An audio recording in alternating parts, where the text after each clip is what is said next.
man, in be free. Everything, man. Welcome back. It's still Entertainment TV live on Metro Television. We are live on DSTV channel 277, live on Facebook and YouTube is Metro TV Ghana. Don't forget to follow us on Instagram, Metro TV _GH. Our next conversation is going to be an interesting one, but then I'll leave Harriet to introduce our guest. Okay, so Mario King. Yeah. And there's another name too, that Mario Triple King. XL. Triple XL. Yeah. He's going to tell us all about it, but he's an amazing artist. And I had to say that he was in hip hop and then he has moved to the gospel. And you know, he is also an engineer. As to why he switched from engineering to gospel, he's going to tell us all about it. Thank you very much for joining us. Thank you for having me. How are you doing? I'm fine, you? I'm good. I mean, I like your looks. Thank you. Now, tell us, before we even talk about music, tell us about your name, the Mario King. Where did you get it from? Okay, so Mario is my nickname from way back in the day. I got King from my bigger brother. Okay. Yeah, he motivates me a lot, so I just adopted his name. But what is your real name? My name is Frederick Sandokan Eninde. Wait, the Sandokan. Is Yes. it your actual name? Yeah, it's my middle name. Wow. Yeah. Which part of Ghana do you come from? I'm an Ashanti. Ashanti. Yeah. I'm asking because there's this animation, Sandokan. Yes. I love it. That's why my dad actually got the name from. He got it from a Sandokan. book. It used to be a book. Yeah. I love Sandokan. Yeah. Okay, you quite look like him though. But what about It's a Triple compliment, XL? actually. Triple XL was mainly for SEU. Mario is a very popular name. So when you Google Mario, it's hard, to find me. So I had to add something that would just define me. So that was just it. All right. I mean, I did say that you're a gospel artist because when I listen to your song, it's more like gospel. Yeah. It's mostly. But you're not a gospel artist, right? No. Okay. He's a soul artist. Yeah. Soul You said artist. Afro soul, right? Afro soul trap. Yeah. So you do songs for the soul. Yes, mostly. I mean, tell us, how did you switch from engineering to music and all that? I mean, engineering pays a lot. I know, but it's not always about the money. When your dream calls, you have to answer. Wow. And it's always something I've wanted to do, even before I realized. And so, anytime it got hard for me, I would write. And getting to the point where I graduated, I felt the calling, even stronger. So after my national service, I decided to pursue it fully. And you felt that you cannot do engineering and music as well at the same time? No, I wanted to be fully committed to this. Yeah, because music is, you can't approach this career half-baked. You have to be fully committed. You have to really be here. There's a lot to learn, a lot to do. So. And how long has this been? Officially about 7 years. Wow. Yeah, I mean, mostly development. Mostly developed. I like that. Yeah. I like that.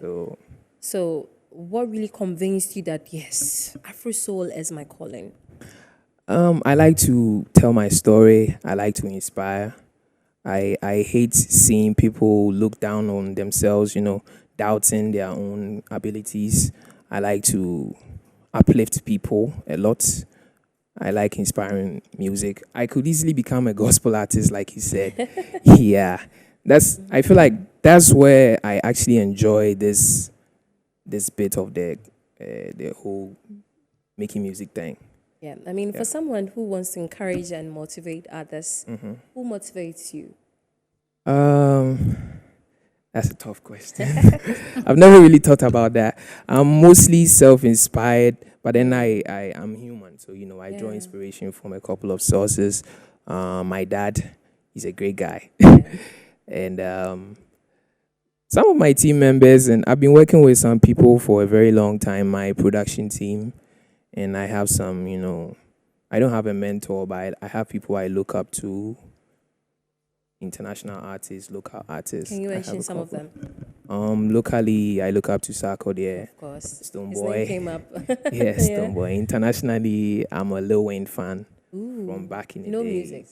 If you're a Lil Wayne fan, then you know music. Yeah. Because I love him. Lil Wayne is the GOAT. Yeah.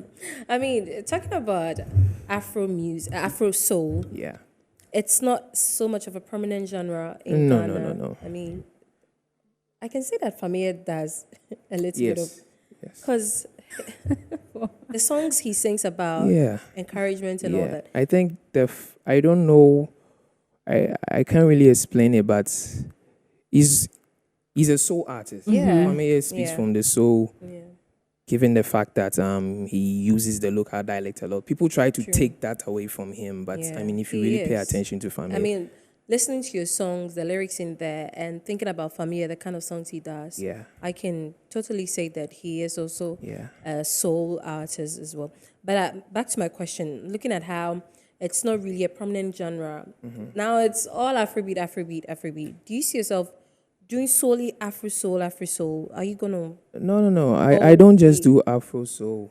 Okay. My current EP is Afro soul though, but then Okay. I came from an R&B background.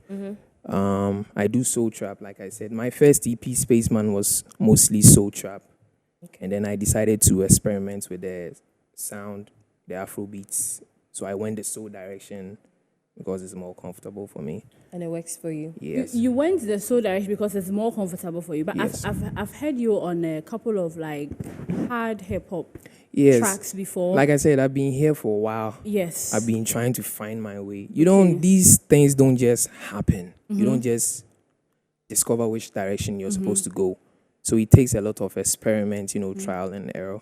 So I've been doing that. Yeah, and with how the music landscape has expanded, has evolved, you're 100% sure that Afro soul is what has or what will define you, and that's what Afro you're soul and soul trap. soul trap. Soul okay. trap. So I'm combining Okay. the genres. Combining the two. Yes. Okay. So that's my specialty. That's yeah, why I shine that's mostly. very true. Yeah. And most artists who say that, professionally, I have done this years. Yeah. And you said professionally you've been doing for 7 7 years. years. Yeah. Every time I want to know within that 7 year space, what were the thought process?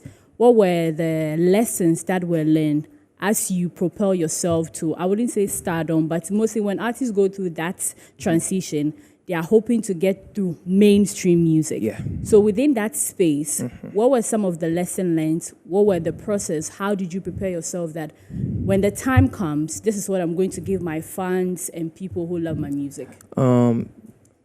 We're in the business of mass appeal. True. So our yardstick is mostly the audience. So if I put a record out, I listen for feedback. We get up on stage. I look out for reactions, and I tweak the sound based on how the people react to the songs. So mostly that's what we've been doing over the years, fine tuning the sound, Yeah. trying to get there. And finally, if I arrived to a particular one that they are comfortable. Yeah, but or it you are will still- keep changing. It has to keep developing. I can't stay stagnant. Okay. So yeah, but I feel like where I stand currently is pretty strong. Yeah. In this musical space, there are so many thought process and also perceptions that people have when they are sort of like behind and they are monitoring the music space. What has been the perception you had getting it big into the music space and entering the space? What has been the experience like? It has been challenging because you have to do most of the learning yourself. You get surprised a lot. Exactly. And you are dealing with human beings here, so there's a lot of emotions and then politics at play. Yeah. So you have to learn how to, play your part, find your position, try not to, step on too many toes. Yeah. Yes. So I'm moving cautiously. Some will step on toes to get to the top. They don't care. Unintentionally, I think I've done that. I see. Yeah, it's not something I look forward to, doing a lot. I mean, let's talk about Bet on You. You released that a year ago. Yes. Who or what were you betting on? Myself. Yourself. Yeah. You were betting on yourself to Betting on myself and to get it actually inviting people to bet to on do me. that. Yeah. I mean, so would you say your record label or your management are betting on you? Yeah, sure. They have so much faith. That's all they are doing. How long have you been with them? Officially since 2021, but we met in 2020. You met in 2020. Yeah. I mean, people say here and talk about contracts and all that. Yeah. And the expectations that their record label or management has for them. Do you see yourself, okay, wait, before that, the expectations of your management, do you see yourself making sure that that expectation is realized? That's what we are currently doing. I've really developed a lot over the years, and with their help, yeah, I feel like we are getting there. Okay. So is it more of a record label or partnership or what? Yeah, it's a record label, but it's not a full blown record deal. Okay. Like it's a mini record label. So did it come with the cars and No. house That's and what I'm all saying. that? It's a mini record label. You So know, we are some of the still mini records, they have manual. yeah, but with my team is more of development. Yeah. Yeah, so Okay. that's where the focus is. They didn't commit any money upfront for me. So we are still inviting, investors and all that. So we put out records, we show people our growth, and then we tell them this is what we have and this is where we are trying to go. So if you believe in us, put some money on it. I mean, there are a lot of unique artists out there. Yeah. Each and every day, someone is out there hoping that they blow. What would you say is so unique about you, and why should investors invest in you? I never stop. You never stop. I never stop. I keep coming, So I feel like when you have the right idea and you put up the best attitude, you keep doing the right things, the universe will eventually reward your energy. Yeah. I don't feel like I'm above anybody or I'm better than anybody. So long as I keep working and I keep doing the right things, I believe in time they will recognize me. Let's talk about your EP. That's Highlanding. Highlanding. You didn't want the ing, you wanted the land in the N. Okay, and the amazing tracks on it. There's Mikasa, Don't Push Me, Love and Affection. Yeah. Super. I think there are 5.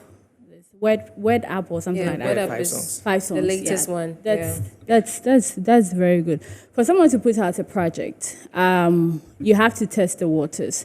First of all, what made this time that appropriate time for you to decide to drop this project? Because you dropped it in March Yes. 2020. Yeah. March. What made this time the appropriate time?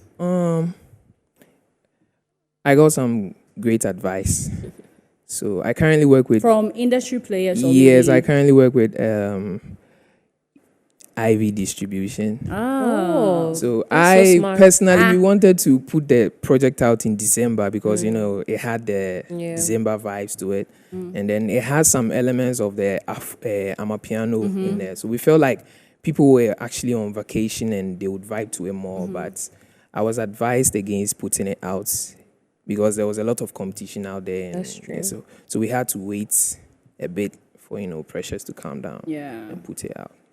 Okay. I love advice, but I always ask artists these questions that how do you make sure that whoever is advising you and your vision and their vision, Yeah, aligns, you can yeah. align or navigate between the two? Because artists have what is good for them, whereas whoever is behind can oversee certain things, knows the terrain, knows where you pass, what will favor you, what will not favor you. So how, let's say the team, whoever is advising you and yourself, how is the team making sure that the vision from your side and their side is balancing, as well as you are able to navigate to make sure that you bring out the best? Okay, so one thing about us creatives is we mostly get emotionally attached to the things we create. That's true. So we need somebody, like you said, someone behind Like an you. oversight, yeah. Yes, to actually point you out when you are going in the wrong direction.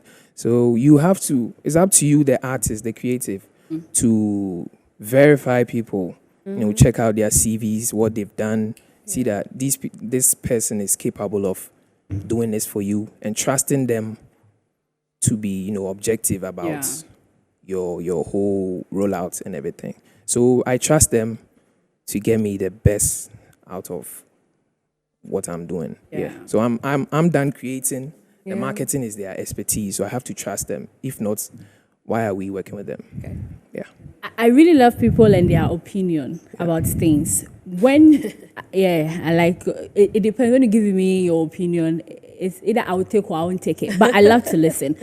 When you meet people who have been there, done it, and they listen to your music, their honest opinion, what are they saying about your music? What's the conversation like? And also, what do they see in you? What are those? I love to know those conversations so that you know how to balance, know how to do your things. The common statement that gets thrown around is, you sound different. are the people really ready for you right now? Exactly.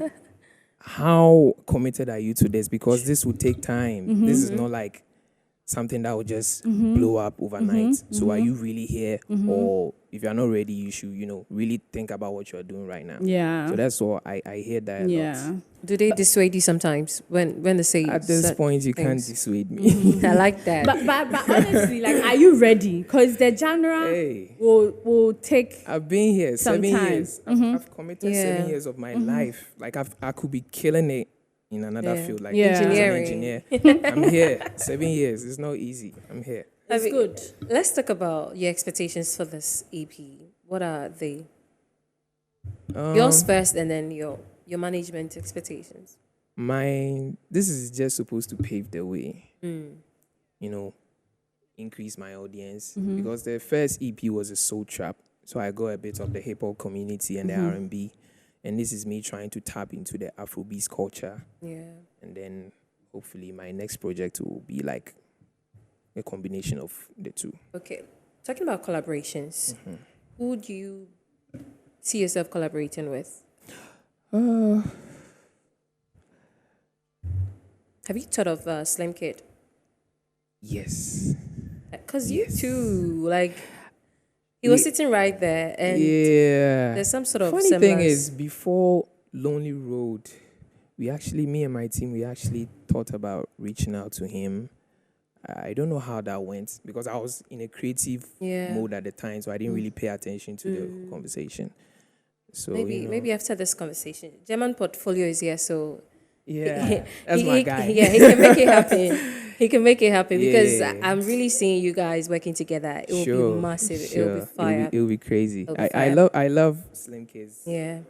Yeah, I'm a fan. I mean, we're about to wrap up with the conversation, but we are almost in the middle part of the year. I mean, what are you looking out for this year, especially as we are about to enter into the next part of the year? This year I'm just looking forward to getting into position. I want to be in the mix, of the conversation, not generally like. I just want to create more awareness this year. Yeah, baby Do steps. you think you're putting in the effort? That's exactly why I'm here. Okay, all right. Thank you very much. But before you go, I mean, your social media handles, where to get your songs Also, and all that. MARIOKING XXXL, MARIOKING XXXL, all platforms. All platforms. check Thank me you out. very much. Thank you for having His me. latest song is out, Word Up. It's a beautiful song. Yes. Go Word listen Up. to it.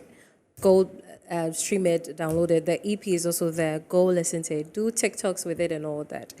I mean, these are songs that you can really think about and reminisce, and I mean, learn one or two from it. So please, let's support each other. Go support MARIOKING XXXL.